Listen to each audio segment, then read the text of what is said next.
दिन का वक्त था। सूरज अपनी तपिश से शहर की गलियों में चिंगारी सा जल रहा था। लोगों की भीड़, गाड़ियों का शोर और उस भीड़ के बीच एक आदमी, फटे कपड़े पहने, हाथ में एक पुराना सा झाड़ू लिए, धीमे कदमों से चलता हुआ। उसका नाम था आरव, जिसे दुनिया मजाक में बुलाती थी झाड़ू वाला। लोग उसे देखकर हंसते, बच्चे उसे चिढ़ाते और औरतें उससे दूरी बनाकर निकल जाती। किसी को उसकी आंखों में छिपा दर्द दिखाई नहीं देता था, किसी को उसकी चाल में छिपा आत्मसम्मान दिखाई नहीं देता था, किसी को इस बात का अंदाजा भी नहीं था कि ये वही आदमी है जो इस शहर का सबसे बड़ा बिलियनेयर है। लेकिन इस कहानी की सबसे बड़ी सच्चाई ये नहीं है कि वो अरबपति था। सबसे बड़ी सच्चाई ये थी कि वो सब कुछ होते हुए भी ये जीवन क्यों जी रहा था, और इसका जवाब उसके अतीत में छुपा था। कई साल पहले यही आरव शहर का सबसे एलिजिबल बैचलर था। ओन करता था दो मल्टीनेशनल कंपनियां, 3 लग्जरी होटल्स, विदेशी निवेश, करोड़ों कमाने वाली टेक कंपनी, और मीडिया की नजर में था यंग बिजनेस किंग। पर उस वक्त कामयाबी से ज्यादा उसे प्यार की तलाश थी।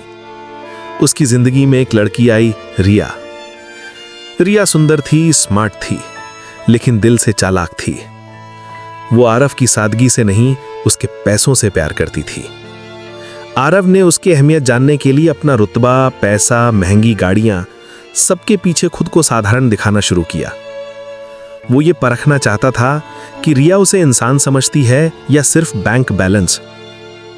एक दिन आरव ने उसे बताया, मेरे पास इतना पैसा नहीं है, मैं एक साधारण आदमी हूं।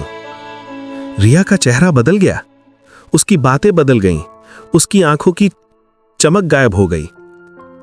वो बोली, तुम्हारे पास कुछ भी नहीं, फिर तुम मेरे लायक भी नहीं। उसी रात रिया ने किसी और अमीर लड़के से सगाई कर ली, और सगाई वाले दिन उसने आरव को बुलाया सिर्फ हंसने के लिए, अपमान करने के लिए। सैकड़ों मेहमानों के सामने वो बोली, देखो सब लोग, ये समझता था कि मैं इससे शादी करूंगी, एक झाड़ू वाले से। सब हंस पड़े। आरव की आंखें भर आईं, लेकिन उसने सिर्फ इतना कहा, एक दिन आएगा जब तुम अपने फैसले पर पछताओगी। उस दिन उसके दिल में एक आग लगी थी, प्यार की नहीं, आत्मसम्मान की आग। और उसी रात उसने अपने आप से वादा किया, अब मैं किसी को अपनी सच्चाई इतनी आसानी से नहीं दिखाऊंगा। जो मुझे नजरअंदाज करेगा, मैं उसे उसकी सोच का असली आईने दिखाऊंगा। समय बीता। परिवार के दबाव में उसकी शादी एक सीधी साधी दिखने वाली लड़की सिया से हो गई। सिया को भी बताया गया था कि आरव एक साधारण इंसान है। उसने कभी यह नहीं जाना कि उसका पति अरबों का मालिक है। शादी के बाद शुरू हुआ असली खेल। सिया एकदम अलग इंसान निकली। वो पैसे के बिना किसी को इंसान नहीं मानती थी। उसे आरव का साधारण रहना पसंद नहीं। वो कहती, तुम मेरे लिए शर्म हो। वो अपनी सहेलियों के सामने उसे नौकर जैसा ट्रीट करती। सार्वजनिक जगहों पर कहती, ये मेरा पति नहीं, मेरी मजबूरी है। सिया की माँ यानी आरव की सास, वो तो जैसे हर दिन उसे अपमानित करने के लिए तैयार रहती। जाते क्यों नहीं, कमा क्या सकते हो, झाड़ू ही उठाओगे ना। आरव चुप रहता। हर इंसल्ट के पीछे वो लोगों की सच्चाई पढ़ रहा था। वो अपनी पत्नी का, अपनी ससुराल का, पूरे मोहल्ले का असली चेहरा देख रहा था। एक दिन उसने जानबूझकर एक और बड़ा कदम उठाया। उसने शहर की कुछ गलियों में सफाई करने का काम शुरू किया। हाथ में झाड़ू लेकर निकलने लगा। लोगों को लगा कि वो सच में गरीब है और उसकी इज्जत और भी कम हो गई। लेकिन क्यों? क्योंकि वो ये देखना चाहता था कि अगर मैं सब कुछ छोड़ दूं तो कितने लोग मेरे साथ खड़े रहेंगे। जवाब था, कोई नहीं। झाड़ू लेकर चलने पर पत्नी ने खाना बंद कर दिया, सास ने घर से निकाल दिया, पड़ोसियों ने गली में हंसी उड़ाई, दुकानदारों ने कर्ज देने से मना कर दिया। लोग उसे गालियां देते, बच्चे उसे पत्थर मारते और उसकी पत्नी उसे देखकर रास्ता बदल लेती।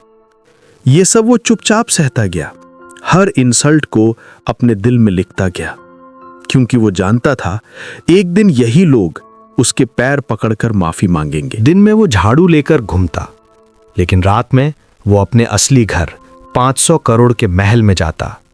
सुरक्षा गार्ड झुककर सलाम करते, उसका मैनेजर न्यूज़ रिपोर्ट्स दिखाता, इंटरनेशनल कॉन्फ्रेंस उसके इंतज़ार में होती, प्राइवेट जेट रनवे पर खड़ा होता, पर वो सिर्फ एक ही बात कहता, ज़रा सा और समय, लोगों को पूरी तरह बेनकाब होने दो। एक रात उसने कहा, अब खेल शुरू होगा। एक दिन मोहल्ले में एक आयोजन था। सिया ने जानबूझकर आरव को भी बुलाया, उसे फिर से अपमानित करने के लिए। ऊपर से उसका पुराना प्यार रिया भी वहीं थी। रिया अब भी अमीरों के साथ घूमती थी। आरव को देखकर बोली, तुम अभी भी उसी हाल में हो, झाड़ू उठाते हो, शायद जन्म भर यही करोगे। लोगों ने हंसकर तालियां बजाईं। इतना अपमान, इतनी बेइज्जती कि वहां मौजूद हवा भी चुप रही थी। आरव ने बस एक बात कही, आज लास्ट दिन है झाड़ू वाला के रूप में, कल तुम सब अपनी सोच पर पछताओगे। लोग फिर हंस पड़े। अगली सुबह पूरा मोहल्ला चौंक गया जब गली के बाहर 4 रोल्स रॉयस, 2 मर्सिडीज मैबैक और एक हेलीकॉप्टर आकर उतरा। ब्लैक सूट्स में बॉडीगार्ड्स लाइन बनाकर खड़े थे। समाचार चैनल की टीम पहुंची, ड्रोन कैमरे ऊपर घूमने लगे। गली में इतना सन्नाटा कि सुई गिरने की आवाज आ जाए। और तभी रोल्स रॉयस का दरवाजा खुला।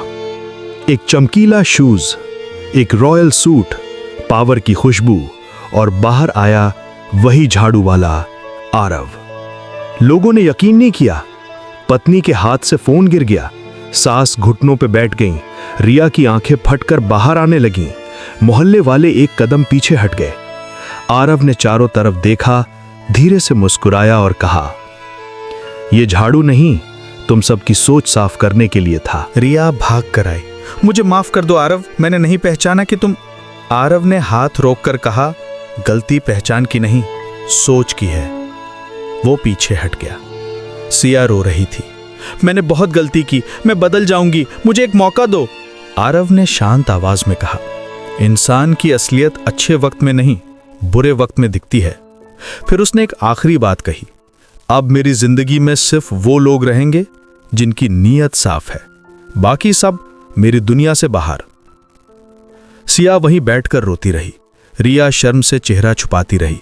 मोहल्ले वाले पैरों में गिरने को तैयार थे, पर आरव ने मुड़कर बस इतना कहा, इज्जत कमाई जाती है, लोगों को छोटी सोच दिखाकर नहीं छीनी जाती। आरव अपने महल में वापस गया।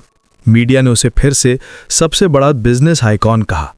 नई कंपनियां खोली, हजारों गरीबों को नौकरी दी, और उसने एक बात अपने दिल में हमेशा के लिए लिख ली, गरीब काम में नहीं होता, गरीब सोच में होता है। आरव रोल्स रॉयस में बैठता है और आखिरी लाइन कहता है, अगर दुनिया तुम्हें नीचे दिखाए तो दुनिया को नहीं, खुद को साबित करो। एक दिन वही दुनिया तुम्हारे आगे झुकेगी।